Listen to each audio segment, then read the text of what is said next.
parce que je comprends, la traductrice fait son travail, mais ce que le monsieur dit en espagnol crée une confusion. Il a parlé d'une maison qui se trouve derrière le commissariat de police. Alors que je ne veux pas que le tribunal comprenne qu'il s'agisse de la maison du président. Je ne suis pas l'avocat, non, mais la traduction doit être fidèle à son idée. Je sais que ce sont des étrangers, mais en tant que défenseur des droits humains, je ne peux pas accepter. Commissaire, non, magistrat, vous devez prendre ça au sérieux. Parce que si on doit condamner ces étrangers, si on doit condamner ces étrangers, ils doivent être condamnés pour ce qu'ils ont dit et ils ne peuvent pas être condamnés pour ce qu'ils n'ont pas dit. C'est important que le tribunal prenne en considération ces faits. Parce que je suis un haïtien, je ne peux pas accepter que des gens soient condamnés dans mon pays pour des faits qu'ils n'ont pas répétés. Donc je ne suis pas leur avocat comme je vous dis, mais nous avons s'inscrit dans le cadre.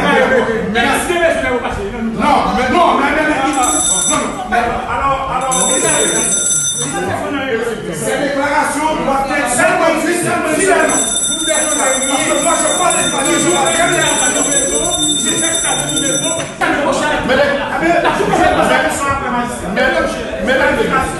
Vous n'avez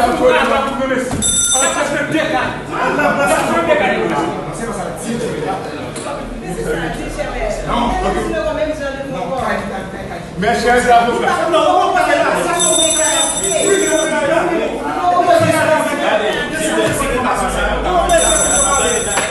la Cour accorde une suspension jusqu'au mercredi. C'est la traduction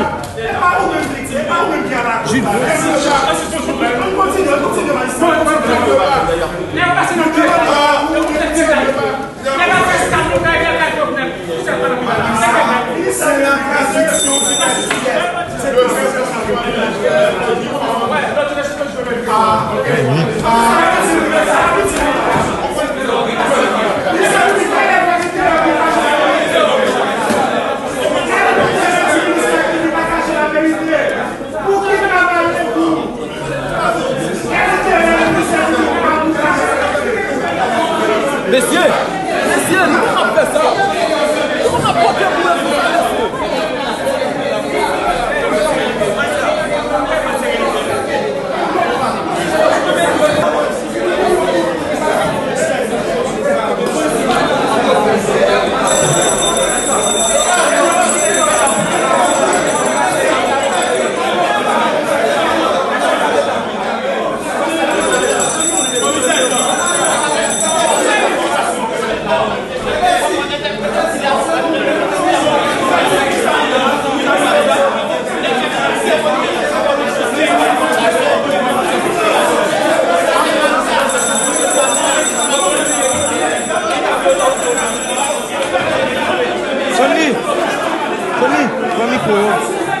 faut pas me tout.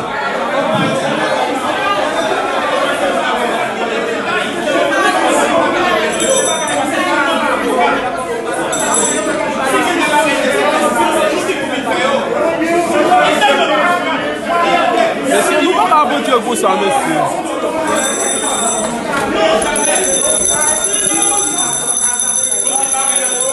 Où est des zones d'affaires? Est-ce que nous avons des zones? Julio, oui. Comment ça se passe?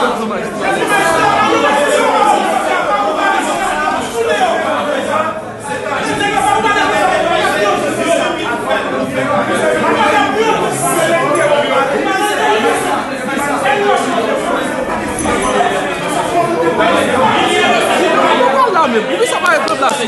Pourquoi ça va être placé? Même si ça, mais il y a trop placé.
Laissez foutre bac.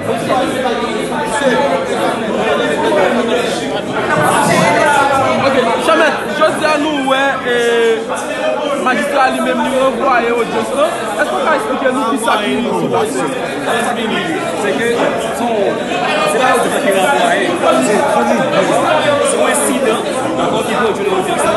Il est enlevé provisoirement et il y a plus de 15 minutes par rapport à ça. Le président tribunal l'a dit. La Cour du Marais. C'est ça qui est fait. Dans la traduction de la lecture, il y a un groupe particulier à vous, comme défense colombienne, où estimé qu'il y a un élément qui dit dans la traduction qui va traduire, rejoindre la Cour, pour que la Cour bien comprenne ce qui va passer. Parce que le tribunal n'a pas nécessairement parlé espagnol. Il y a une traductrice qui peut nécessairement pour ça, qui traduit le langage colombien, le discours colombien, en créole pour le tribunal la comprendre. Donc, pour l'avocat qui estime qu'il y a une mésinterprétation dans la déclaration et dans la traduction, c'est ça qui fait trop audience.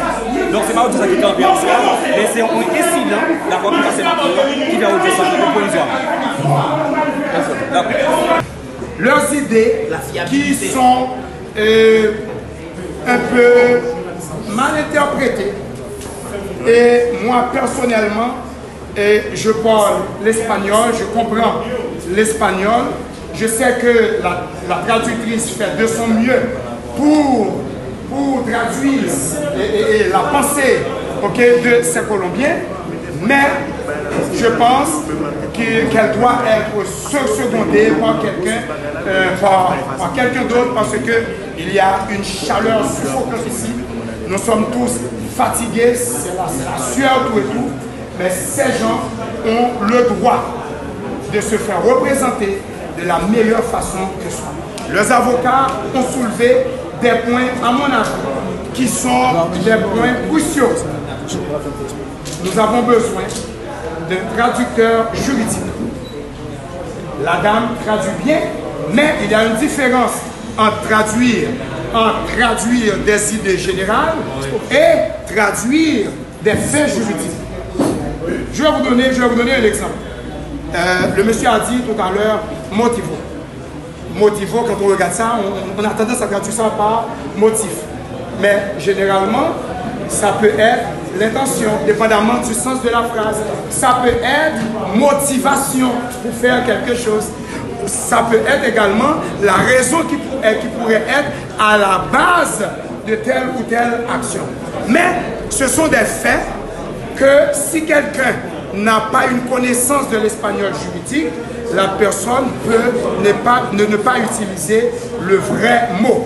Or, si moi je dis raison, intention, etc., et si par hasard quelqu'un d'autre traduit le mot par quelque chose d'autre, eh bien le juge peut se baser sur ce mot-là, sur cette traduction-là, pour renvoyer ou bien pour confirmer l'ordonnance du premier juge.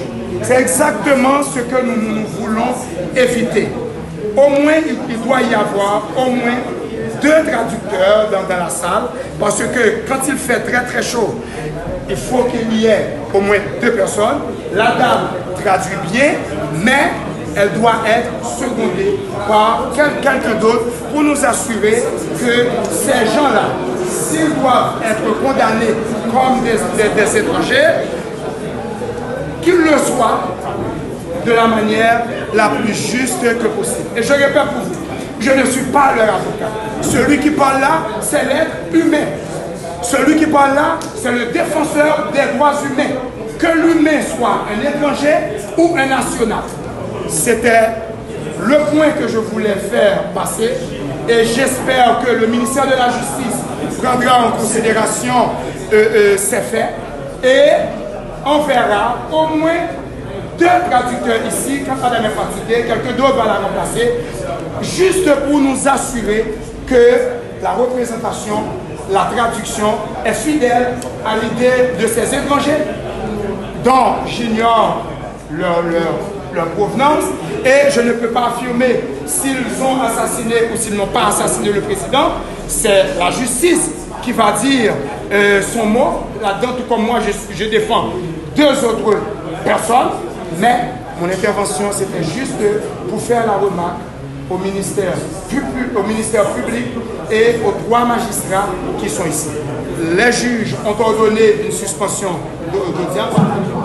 Je suis persuadé que l'audience va être reprise et que nous aurons la sérénité qu'il faut pour que l'audience puisse être poursuivie.